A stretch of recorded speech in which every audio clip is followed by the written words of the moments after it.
آج سے کئی ہزار سال پہلے جب زمین پر انسانوں کا نام و نشان نہ تھا، اس وقت زمین پر جنات رہا کرتے تھے۔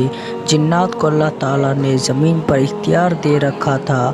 اس وقت جناتوں کا سردار چلیپا تھا، جو کہ ابلیس کا باپ ہے، اور اس کا چہرہ شیر کی طرح تھا۔ بہت زیادہ لمبا اور بہت زیادہ طاقتور تھا اور بہادر تھا، اور اس کا لقب شاشین تھا، اور اس کی قوم اسے شاشین اس لیے کہتے تھے کہ اسے دیکھ کر لوگ ڈر جاتے تھے، اور ہر قوم کا بچہ اس کی بہت عزت کرتا، وہ اس لیے کہ یہ اپنی قوم کو بہت سارے فتوحات دلایا تھا۔ اور اس کی بیوی تبلیس تھی، جو کہ ابلیس کی ماں تھی، اور اس کا چہرہ بھیڑیے جیسا تھا، اور اس کا لقب ذبی تھا، اور وہ بھی اپنے شوہر کی طرح بہت بہادر تھی۔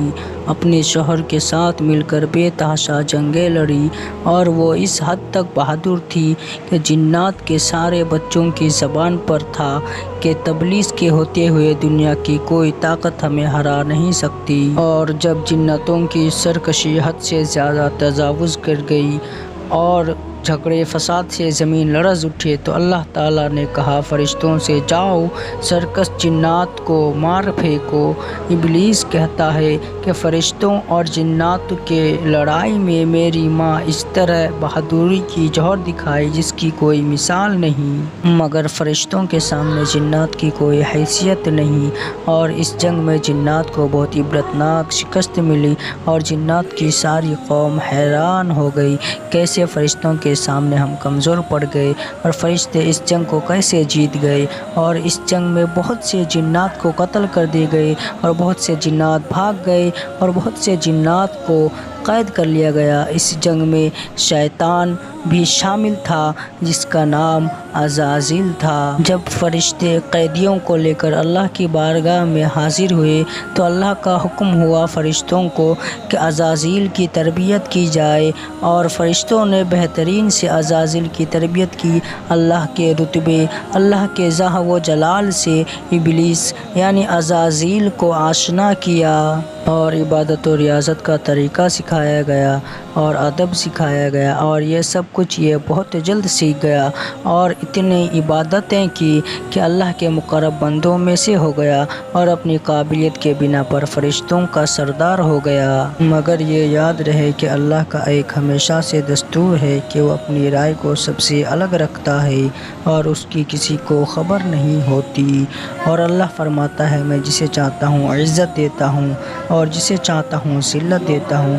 اور یہ بھی یاد رہے کہ اللہ ہر وہ چیز کو جانتا ہے جو ہونے والا ہے، اور یہ بھی جانتا تھا کہ ابلیس آگے چل کر کیا کرنے والا ہے۔ اللہ کے ہر کام میں کوئی نہ کوئی حکمت ہوتی ہے۔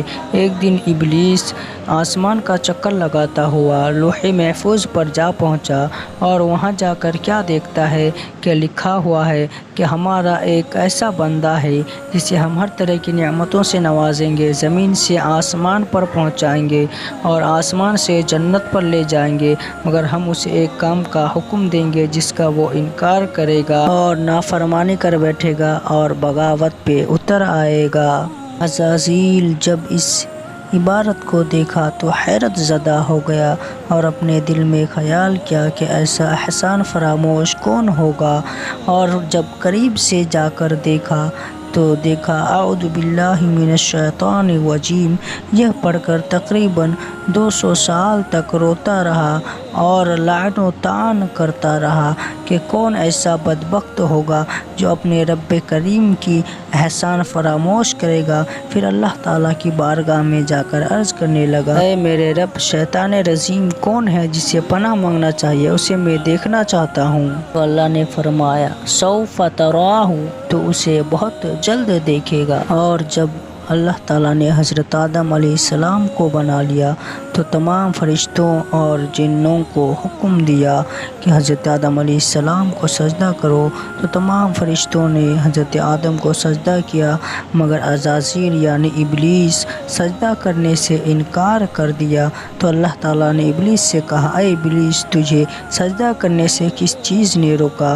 تو اللہ تعالیٰ سے ابلیس نے کہا، مجھے آگ سے بنایا ہے اور وہ مٹی سے بنا ہے۔ تو پھر اللہ تعالیٰ نے فرمایا، تو نکل جا جنت سے، تجھے کوئی حق نہیں یہاں رہ کر تو غرور کرے، بے شک تو ذلیلوں اور رسوا خواروں سے ہے۔ عزازیل نے اللہ تعالیٰ سے کہا مجھے قیامت تک مہلت دے دی جائے، تو اللہ تعالیٰ نے اسے قیامت تک مہلت دے دی۔